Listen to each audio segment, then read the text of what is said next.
بسم اللہ الرحمن الرحیم۔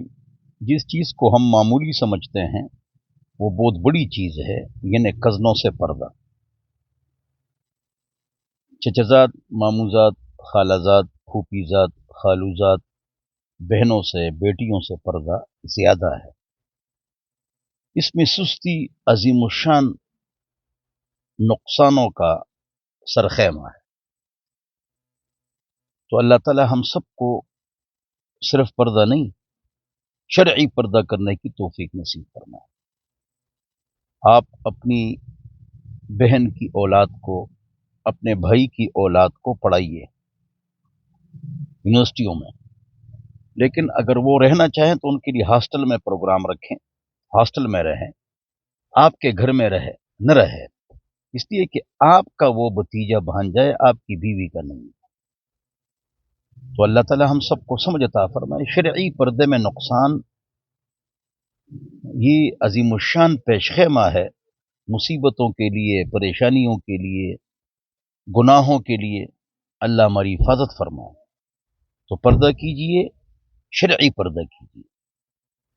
اسلام اور باقی مذاہب میں فرق یہی ہے کہ اسلام پاک ہے اور یہ مذہب پاک ہے، تو ہماری اولاد بھی پاک ہوتی ہے مسلمانوں کی۔ ہمارے ہاں بہن، بھائی، چچا، ماموں، کزن، سسر، ساس، بہو، داماد، پھوپھی، خالہ، یہ تصور ہے۔ کیوں؟ یہ پاک رشتے ہیں، تو اس کو معمولی نہ سمجھیے اور قرآن و سنت پر عمل کیجیے۔ تو ہمارا مذہب پاک ہے، ہمارے رشتے پاک ہیں۔ یہ رشتے رشیا، چائنا، ایتھیسٹ سیکولر ممالک، جرمنی، جاپان میں ہی نہیں ہے۔ جنگل کی طرح ان کا سیٹ اپ ہے اس حوالے سے، کس سے شادی کرنی ہے، کس سے نہیں کرنی۔ تو بہرحال اللہ ہم سب کو سمجھ عطا فرمائے۔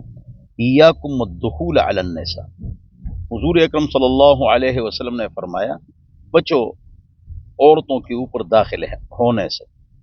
تو ارأیت الحمو، سوال ہوا کہ یہ جو چچزاد، ماموزاد، خالازاد، جس کا ہم ترجمہ دیور سے کرتے ہیں، اس کے بارے میں شرعی حکم کیا ہے۔ حضور نے فرمایا الحمو الموت، دیور تو موت ہے، لہذا دیور کے ساتھ ہنسی مذاق، اکیلے بیٹھنا، سفر، اختلاط، یہ حرام ہے۔ ہاں، ایک گھر ہے، 5 بھائی ہے، 5 بھابیاں ہیں، الگ الگ گھر لینا، بل دینا مشکل ہے، تو اگر وہ اکٹھے رہیں لیکن کھلے کپڑے پہنیں، اختلاط نہ کریں، اور کام کرتے وقت کوہنیوں کو چھپائیں، دوپٹہ ناف تک ہو، تو اس میں گنجائش دی ہے حضرات علماء کرام نے۔ اللہ تعالی ہم سب کو سمجھ عطا فرمائے۔ والسلام۔